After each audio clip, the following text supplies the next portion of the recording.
Nijava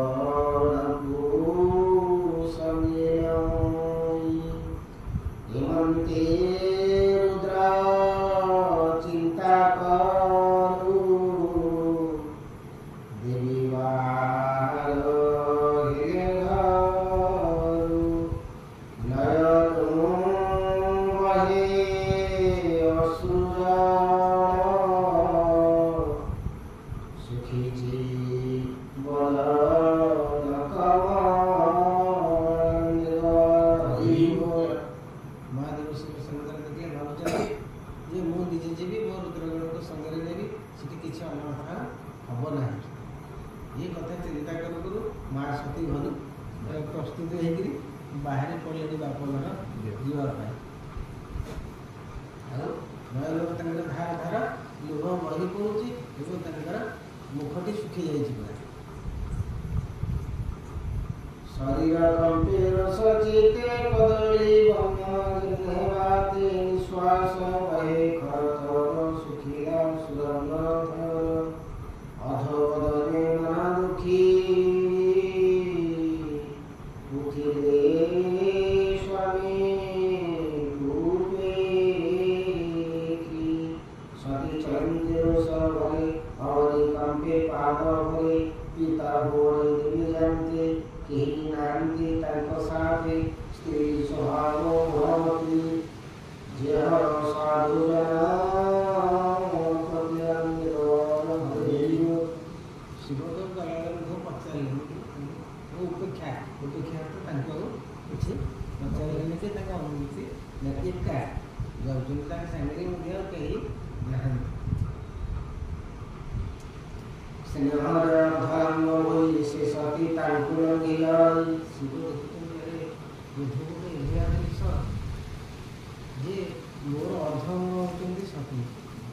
तेणु से बाप घर जाऊँ अथच मत किसी पचार भी ना मोर अनुभूति भी ना गीता भुवन जानते पछे चलती बाणुते तेणु शिवगण मैंने जो बाहरी आगे पछे पछे शिवगण मैंने बाहर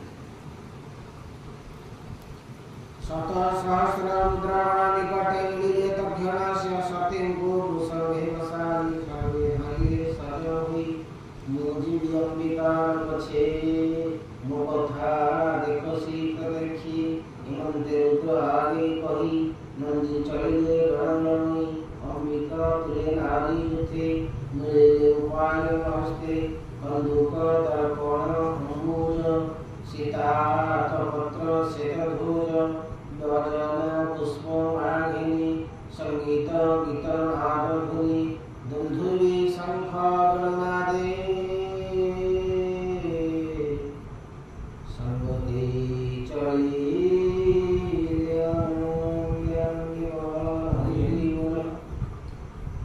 शिवगण सहित मुख्य भाव में नंदिता सहित एमंते रुद्रावण जाई यज्ञ देखिए दूरे रही धूम व्यापी छी यज्ञशाय अशेष से विप्र मिले विप्रंग संगी प्रराग ज्ञान क्षमंती अहुति यज्ञ भांड नाना विधि जे भांडे जे द्रव्य प्रसिद्धि मंत्र आहुति होम मिले सती मिले यज्ञशाले सती चाहते उपचिते से यज्ञ थिले जे समस्ते सर्वे दक्षर भयपाई समस्त जानते दक्षिणकर विवाद पड़े लगी आम कहीं पशुवा तेणु कौन कहना दक्ष युग से उपस्थित अच्छा माँ सती को कहीं आगर कर कहीं पचारे ना तुम्हें कहीं आस कौन भल मंद कौन कथा पचारे सर्वे दक्षर भय पाई आदर पहिले कही भगिनी गण माता तुले आदरे समीपे वसीले हिमांशु कंठे भगिनी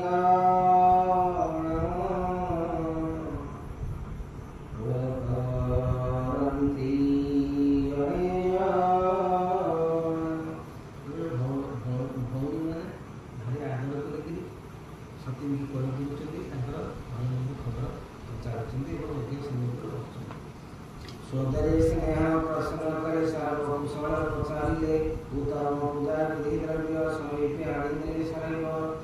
रत्नासन विज्ञानी से प्रजा प्रतिगणनी सती समीपे आनिले ता देखी सती कृपा करे मां सती के मन देते साइड रत्नासन देले मां को बसवा पितार देखी कबे कंपय अश्रु की जनिए न देखी स्वामी भाग मने बसिया महाराज मैं कहले मो स्वामी की तबे अहंकार दो अच्छा तारे पिता तो मते पचारु नथि ना तो मां ତୁ କେତେବେଳେ ଆସୁଛୁ କ'ଣ ଭଲ ମନ୍ଦ କି କୌଣସି ମୋର ଖବର ସେ ପଚାରୁନାହାନ୍ତି।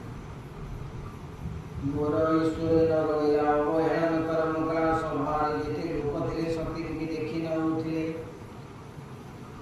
ଏକ ତାଙ୍କୁ ନିମନ୍ତ୍ରଣ କରିନାହାନ୍ତି, ଦୁଇରେ ମଧ୍ୟ ମା ସତୀଙ୍କୁ ଦେଖିକରି କେହି ଉଠିଲେ ନାହିଁ। ପିତା ଓଡ଼ିଆ କରମ ଦେଖି କୋପେ କମ୍ପଇ ଅଶ୍ରୁମୁଖୀ ନିଜ ଶରୀର ମହାତେଜ ନିମାଳି ଭୂତ ଗଣ ମାঝে কোপে বলে উচ্চবাণী অনন্তে সভা লোকে শুনি কোপে কম্পই তার দেহি অহই পিতা মুখ চাহি আনন্দে কবন্ধ হই বল দেবী উবাচ প্রিয় প্রিয় তীরে কেন দেখি যার ইহ লোকে জগত মধ্যে যেতে দেহি তাহাঙ্ক প্রিয় আত্মা নেই যে রুদ্র সর্বাত্ম হই মিত্র মিত্র নাই। सभा को संबोधन कर माँ कहते अरे जी महादेव शिवशंकर शिव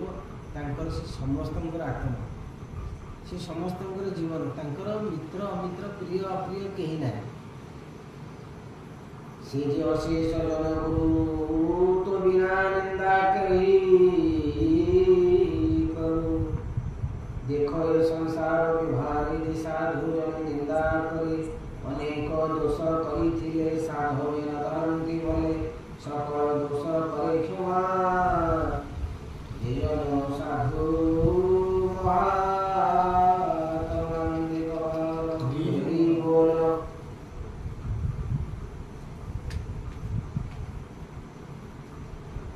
एरूपे जेते पंडित ताहाको बोलन्ति महत जे रुद्र जे गुण मात्र को धरन्ति दोष ग्रहण न करन्ति ताहाको बोली महतर किए वाचन्ति अपर। अरे कौन गोटे भल मंद हो निज निज भितर से कथा को कौन धरिक एत बड़ अनर्थ आपड़ कले निजर जोईकि तुम्हें ये निमंत्रण कले नहीं कि मत निमंत्रण कल नहीं सेमती हुए संसार कर भल मंद दुख सुख केते कौन हुए तेणु ସେଇଟା ଯଦି ଆମେ ଧରିକି ସବୁଦିନ ପାଇଁ ସେଇ ଜିନିଷକୁ ଅନର୍ଥ କରିବା ଏତେ ବଡ଼ ଏଇଟା ଉଚିତ ନୁହଁ। ମା ଶକ୍ତି କହୁଛନ୍ତି ଯେ ମହତ ବ୍ୟକ୍ତି ତାହାର ଦୋଷଟାକୁ ଧରନ୍ତି କ'ଣ ଗୋଟେ ହେଇଗଲା ସେ ଏଇଟାକୁ ମୁଣ୍ଡରେ କ'ଣ ହେଇଗଲା ସେଇ ମୁହୂର୍ତ୍ତରେ କ'ଣ ହେଲା ସେଇଟା ଭୁଲି ଯାଆନ୍ତି। ଯେଉଁମାନେ ସାଧୁ ସ୍ୱଭାବର ଲୋକ କୌଣସି କଥାକୁ ସେ ଧରିକିରି ବସନ୍ତିନି। यमंत साधु प्रतितात तु पाप कल्पिनु निश्चिंत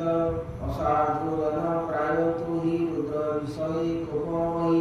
जनु बलाऊ प्रजापति से गर्भे निंदु वनपति ये लोहे महतंक कर्म गर्भे हुइलु मत मति भ्रम।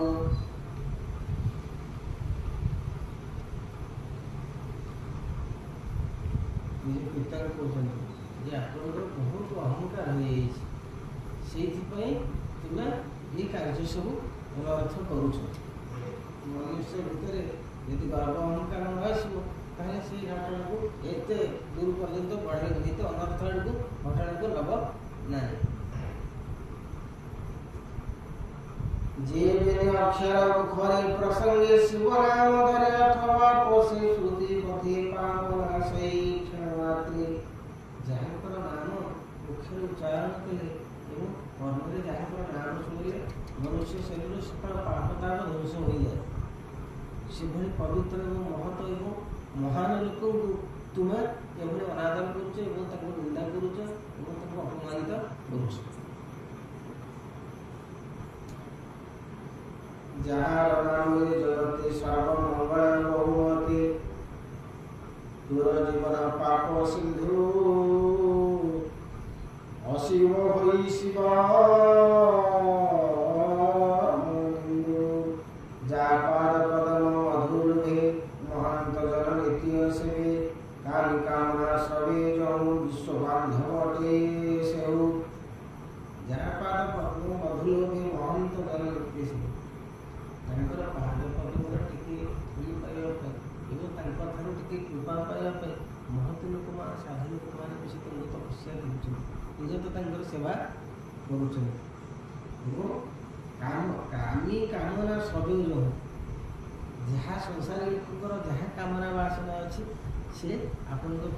शिव कदे समस्त कामना पूरण करने जमाना भगवान शिव शंकर आशुतोष सी समस्त कथा को शुणी कामना पूर्ण कर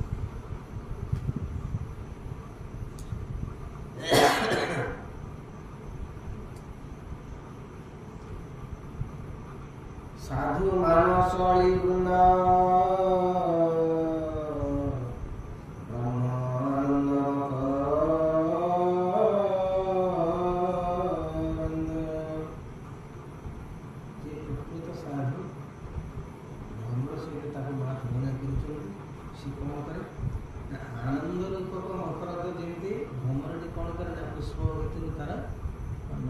रसटी पालन करे तार मधुटी को पालन करे सेमती जो मैंने साधु से कौन करती ना अन्यर गुण को से ग्रहण करते साधु मान सौरीवृंद ब्रह्म आनंद मकरंद पानार्थी हुई सेवा करे जहार श्रीपाद पदमरे साधु संत मैंने जहाँकर पाद पदम को आश्रय कर कृपा टी कृपा प्राप्त होगापी बसिक तपस्या रत अच्छा तू से लोक को यही प्रकार अपमानित कर अवहेला कर द्रोह चिंतुपित एक बड़ आचंबित जे सदाशिव विश्वबंधु तू तारे द्रोह कर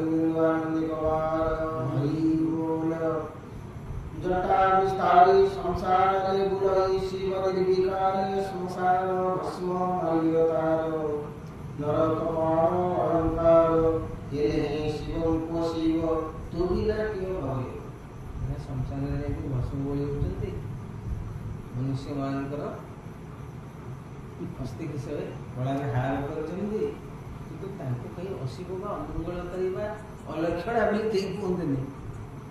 मोरी पिता है तुम्हें ये कथा कहूच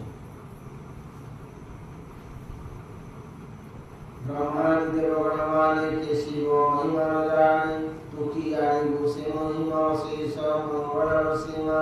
शिव निर्माल्य मठापति तथापि केमंते घनंती यही की पतिव्रता धर्म पाषांडे स्वामी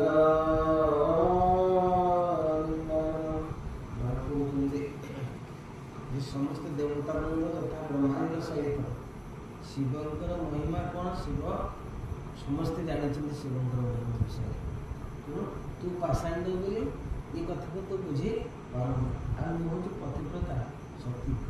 मुझे कौन मोर स्वामी निंदा मोर स्वामी अपमान को सह करी पाषांडे स्वामी निंदन सुनिले काने हाथ देव तक्षण तहु पड़ाइब पारिले तार जिह्वा छेड़ीब यदि स्वामी निंदा सती स्त्री शुणिला ताले से स्थान संगे संगे परित्याग करिब एने काने हाथ देव आज ताले शक्ति सामर्थ्य तब ताले से लोकर जिह्वा को संगे संगे टाणी छेड़ई दब नले निजर जीवन को त्याग करिब चारिटा कथार जोड़ गोटा कथा करिब तो गिरिजे जन्म मोर देहि होइला पूर्व पाप होई स्वामी निंदन वाक्य सही देह धरि मोहि तो बाबा जन्म होइछे सेना मु जेहेतु मो स्वामी निंदा तो करू ए देह को मोर धरिब नहीं जेहेतु शास्त्र रे चारिटा कथा अछि स्वामी निंदा को सती स्त्री मान केबे हेले सहन करि पारंते नाही तो निजर जीवन को मु परित्याग करे जेनारी स्वामी निंदन सुनी धर निज जीवन पूर्वर पाप सेन स्मरे ता प्रतिकार जेन करी दिन वंचई दुख सुखे अंते से पड़ई नरके यदि विवाहित स्त्री तार स्वामी निंदा सुनी सुख प्राप्त है आनंद तक लगे सी कौन करे अनंत जन्म पर्यंत दुख ही दुख ही दुख ही दुख भोगवा पड़ता है जिया तुम्हारा वैरागी विधि निषेध पारे लंघी स्वधर्म निष्ठा रथिव से पर निंदा करिव जे प्रकृत निष्ठावान पुरुष जे प्रकृत स्वधर्म पालन करुछि ପ୍ରକୃତ ଆତ୍ମଜ୍ଞାନୀ ସିଏ କେବେ ଅନ୍ୟର ନିନ୍ଦା କରିବ ନାହିଁ, ସମାଲୋଚନା କାହାକୁ କରିବ ନାହିଁ, କାହାରି କଥା କାହା ଆଗରେ ନେଇକରି ତା ବିରୁଦ୍ଧାଚରଣ କରିକି କହିବ ନାହିଁ। ଯେ ଅବା ବେଦ ବିଧି ଧର୍ମ ପ୍ରବୃତ୍ତି ନିବୃତ୍ତି ଲକ୍ଷଣ ଶିବେ ତାର ସମ୍ଭବେ ଯେଉଁଠି ଆତ୍ମାରାମ ସେହି ବିଧି ନିଷେଧ କୋଉଠି ଲାଗୁ ହୁଏ? ବିଧି ନିଷେଧ କୋଉଠି ଲାଗୁ ହୁଏ ନା ଯେଉଁମାନଙ୍କର ଏ ତ୍ରିଗୁଣରେ ଅଛନ୍ତି, ସତ୍ଵ ରଜ ତମ ଗୁଣରେ ଯେଉଁମାନଙ୍କର ଗୁଣ ଭିତରେ ସେମାନଙ୍କର ଜୀବନ ଚାଲିଛି, এই ତିନି ଗୁଣର ଯେଉଁମାନେ ଅଧୀନ ତାଙ୍କ ପ୍ରତି ବିଧି ନିଷେଧ ଲାଗୁ। ବିଧି ନିଷେଧ କ'ଣ ନା ଏ କାର୍ଯ୍ୟଟା କରିବା ଉଚିତ, ଏ କାର୍ଯ୍ୟଟା କରିବା ଉଚିତ ନୁହେଁ, ଏଇଟା ବିଧି ନିଷେଧ। ଶାସ୍ତ୍ରରେ ଏ କଥା କୁହାଯାଇଛି, ଏ କଥା କୁହାଯାଇ ନାହିଁ, ଏଇଟା ବାଟ ଏଇଟା ଅବାଟ, ଏଇଟା ଭୁଲ ଏଇଟା ସେଇଟା ଆମ ମନରେ ଥିବା କଥା ଏଇଟା ଆମେ ମାନିବାକୁ ବାଧ୍ୟ। ସେଇଟା କିଏ ମାନିବ ନା ସିଏ ତ ଆତ୍ମାରାମ ହେଇଯିବ, ସବୁଠି ସେ ପରମାତ୍ମାକୁ ଦର୍ଶନ କଲେ, ନିଜେ ନିଜ ସ୍ୱରୂପରେ ସ୍ଥିତ ହେଇଗଲେ, ସବୁଠି ଭଗବାନଙ୍କୁ ପରମାତ୍ମାକୁ ଦର୍ଶନ କଲେ, ତାର ବିଧି ନିଷେଧ କିଛି ନାହିଁ। ତେଣୁ ଯେତେବେଳେ ଗଲେ କିଏ ଦକ୍ଷ ପ୍ରଜାପତି ଦେବତାମାନଙ୍କ ସଭାରେ ଯେତେବେଳେ ଉପସ୍ଥିତ ହେଲେ, ଦକ୍ଷ ପ୍ରଜାପତି ସେଠି ଉପସ୍ଥିତ ଥିଲେ, ପ୍ରଣାମ କଲେ ନାହିଁ ବୋଲି ଯେତେବେଳେ ମା କହିଲେ, ସିଏ କହିଲେ ଯେ ମୋର ହେଉଛନ୍ତି ଶ୍ରୀହରି ହେଉଛନ୍ତି ମୋର ସେଠି, ମୁଁ ତାଙ୍କୁ ସଦାବେଳେ ମାନେ ମୋର, ମୁଁ ତେଣୁ ତାଙ୍କୁ କ'ଣ କରିଛି ନା ମୁଁ ତାଙ୍କୁ ପ୍ରଣାମ କରିଛି। କାହିଁକି ନା ସମସ୍ତଙ୍କ ଭିତରେ ସେ ଶ୍ରୀହରି ଆତ୍ମରୂପ ଅବସ୍ଥାନ କରିଅଛନ୍ତି, ମୁଁ ତାଙ୍କୁ ଅବଜ୍ଞା କରିନି, ତାଙ୍କୁ ଅସମ୍ମାନିତ କରିନି, ମୁଁ ତାଙ୍କୁ ପ୍ରଣାମ କରିଛି, କିନ୍ତୁ ତାଙ୍କର ଦୋଷ ଦୃଷ୍ଟି ତାଙ୍କର ଭୌତିକ ଦୃଷ୍ଟିରେ ସିଏ ତାକୁ ଅବଲୋକନ କରିପାରିଲେ ନାହିଁ। ଜ୍ଞାନ ଦୃଷ୍ଟି ଯଦି ଜଣଙ୍କର ଥିବ, ଆତ୍ମଦୃଷ୍ଟି ଥିବ, ତାହେଲେ ସେ ଜାଣିପାରିଥାନ୍ତା ହଁ ବଳରାମ ମୋତେ ସମ୍ମାନ ଦେଇଛନ୍ତି।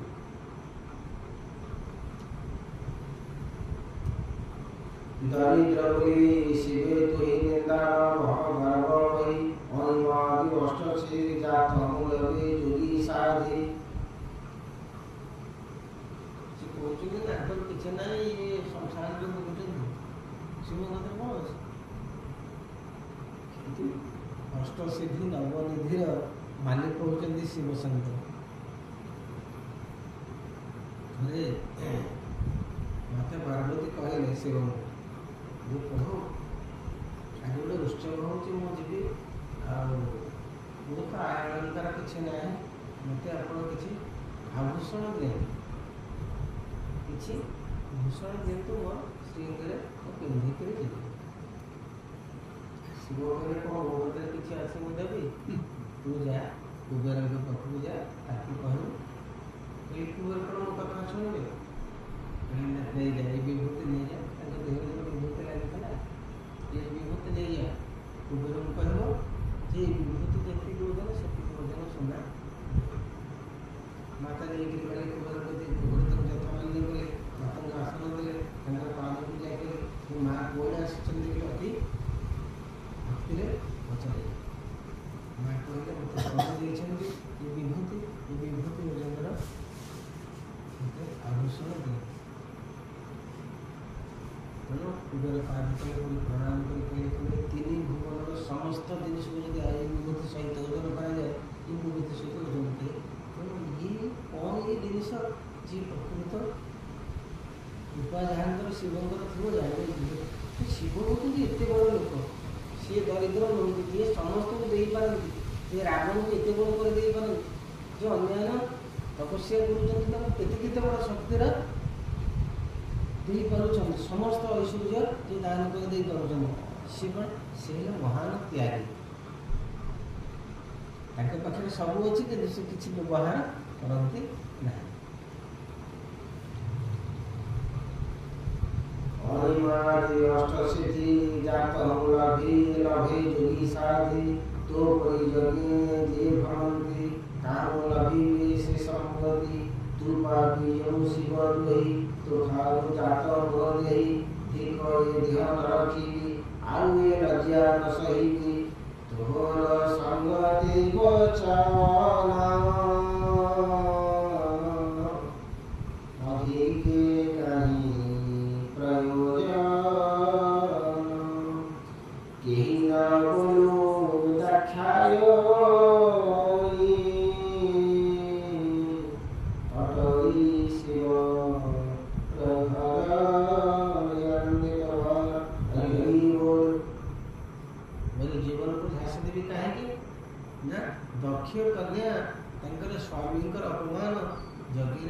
समस्त शुणिकी से सेमती स्थिर रही ये लज्जा को सही पार लोक मैं सही पार तोर कन्या भी मोर परिचय देवार आवश्यकता ना तेणु मुझे जीवन प्रति मैत्रेयवाच यमं तव खेदेवी कही कुंड उत्तर दिगे जाई जो धारणा निश्चय बसिले आसने स्वामीर अपमानवर्थे पिता राचिते पितर वसन परिधार पवित्र आचरण हृदय कल्पी महागम्य पवन अधोस्थान नाभि कवले सुनिश्चय प्राण धारणा जगवले ये तेने प्राण हृदय उदार संगे हृदय थोई हृदय प्राण संगे व्यापी कंठे विराट चक्र खेपी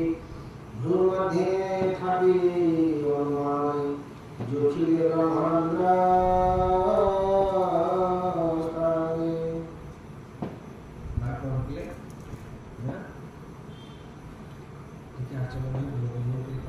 उत्तर भाग जगह उत्तर भाग बसिक प्राणायाम दिवसारण बेले कौन ना व्यवहार करूँ प्राणायाम पवन को तोड़ी तोड़ी तोड़ी तोड़ी नहीं कौन किए सहस्र नहीं परम शिव सहित साक्षात कर सही अर्थ से पानी माता हूँ समस्त योगशक्तिर आधार समस्त योगशक्ति हूँ 10 महाविद्यालय सी होती ना अधिकारी माता 10 महाविद्यालय 10टी रूप रही नहीं मुझे दुर्गा पूजा ना हूँ 10 महाविद्यालय से होती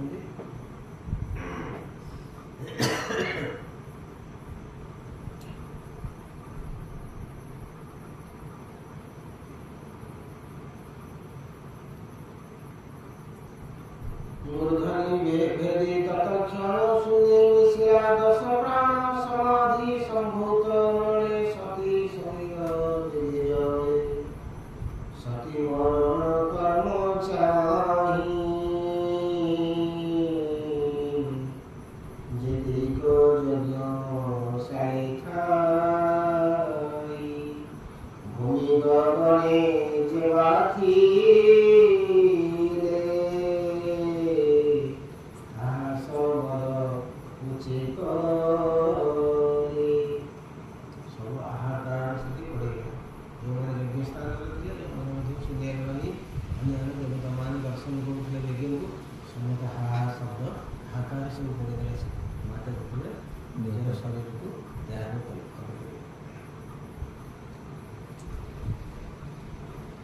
देखो ये देवदेवराली की अपमानी कोप करी प्राण छाड़ी दे यज्ञशाली पिता मान्य कोप भई देखो ये दक्ष प्रजापति गर्भे आचरिला नीति प्रजाक पति बलाई अनीति कला धर्म वही निज दुहिता निधने जतन कराई क्रोध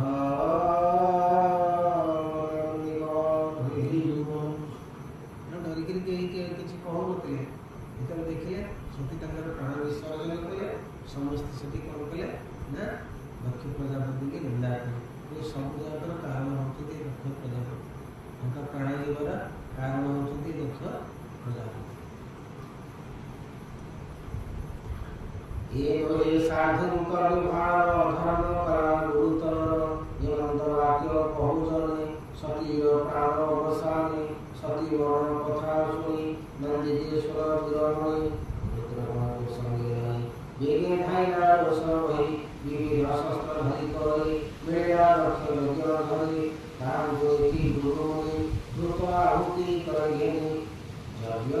ध्यानास मंत्री परिक्रिया विचार तंत्रे आहुति यज्ञ गुरुले धर्म संगमने मंत्री मंत्री समपाई प्रचंड ब्रह्म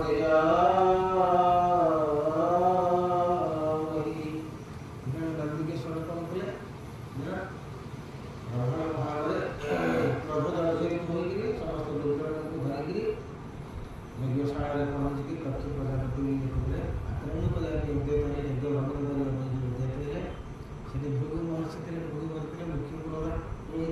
से कौन कहे यज्ञ भग्न न हवा गोटे आहुति देले यज्ञ से गोटे रघुराम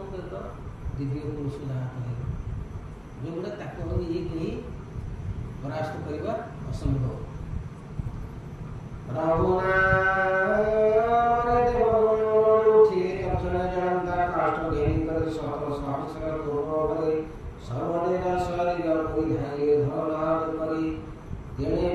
रुद्र सैनी तारिखी देवमुनि ठाइगे शिव गुरुवारे पहिले सदा शिवानंद हरि बोल सेठी जो मान थे किछि लोक ता भितर बाहर जाइते महादेव शिव संबंधी वार्ता देले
Hare